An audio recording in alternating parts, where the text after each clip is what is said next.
ರಾಕೇಶ್, ತಗೊಳಪ್ಪ ನಿನ್ ಟೀನ, ಸಕ್ಕರೆ ಇಲ್ಲದೆ ಇರೋದು. ಹಳೆ ಗೆಳೆಯ ಜೊತೆಗೆ ಬಿಸಿ ಟೀ, ಮಜಾನೇ ಬೇರೆ ಅಲ್ವಾ ಮತ್ತೆ.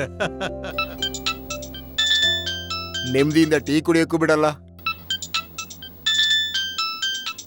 ಮಿಸ್ಟರ್ ರಾಕೇಶ್, ನಾನು ಸೈಬರ್ ಕ್ರೈಮ್ ಡಿವಿಷನ್ ಇಂದ ಇನ್ಸ್ಪೆಕ್ಟರ್ ಕುಮಾರ್ ಮಾತಾಡ್ತಾ ಇದ್ದೀನಿ. ನಿಮ್ಮ ಟ್ರೇಡಿಂಗ್ ಅಕೌಂಟ್ ಇಂದ ತುಂಬಾನೇ ಅವೇ ಟ್ರಾನ್ಸಾಕ್ಷನ್ಸ್ ಆಗಿದೆ. ನನ್ನ ಅಕೌಂಟ್ ಇಂದನಾ? ಆದ್ರೆ ನಾನಂತೂ ನೀವು ಡಿಜಿಟಲ್ ಕಸ್ಟಡಿಲಿದ್ದೀರಾ. ಕಾಲ್ ಕಟ್ ಮಾಡಬೇಡಿ. ನೀವೀಗ ಕೋಆಪರೇಟ್ ಮಾಡದೆ ಹೋದ್ರೆ ಫಿಸಿಕಲ್ ವಾರೆಂಟ್ ಇಶ್ಯೂ ಆಗುತ್ತೆ. ಸೀದಾ ಜೈಲಿಗೆ ಹೋಗ್ತೀರಾ.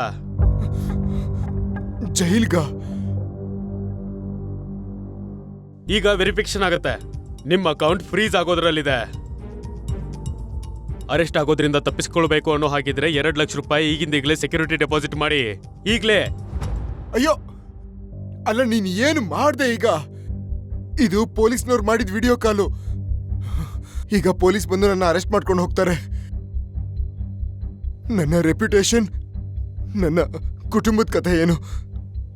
ರಾಕೇಶ್, ಎದುರ್ಕೋಬೇಡ. ಇದು ಸ್ಕ್ಯಾಮು. ಡಿಜಿಟಲ್ ಅರೆಸ್ಟ್ ಅನ್ನೋದು ಯಾವುದೂ ಇರೋದೇ ಇಲ್ಲ.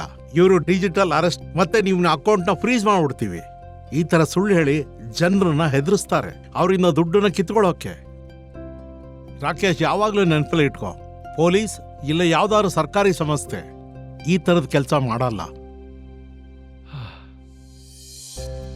ಇಂಥ ಕಾಲ್ಗಳು ಯಾವುದಾದ್ರೂ ಡಿಜಿಟಲ್ ಅರೆಸ್ಟ್ ಹೆಸರಲ್ಲಿ ಹೆದರಿಸಿ ದುಡ್ಡನ್ನು ಕೇಳ್ತಾರೆ.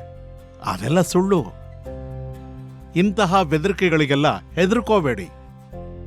ತಕ್ಷಣ ಸಂಬಂಧಪಟ್ಟ ವಿಭಾಗಕ್ಕೆ ಸಂಪರ್ಕ ಮಾಡಿ. ಮತ್ತೆ ಇಂಥ ಸ್ಕ್ಯಾಮ್ ಕಾಲ್ಗಳ ಬಗ್ಗೆ ರಿಪೋರ್ಟ್ ಮಾಡಿ. ಬುದ್ಧಿವಂತರಾಗಿ, ಸುರಕ್ಷಿತರಾಗಿರಿ. An investor awareness initiative by SEBI.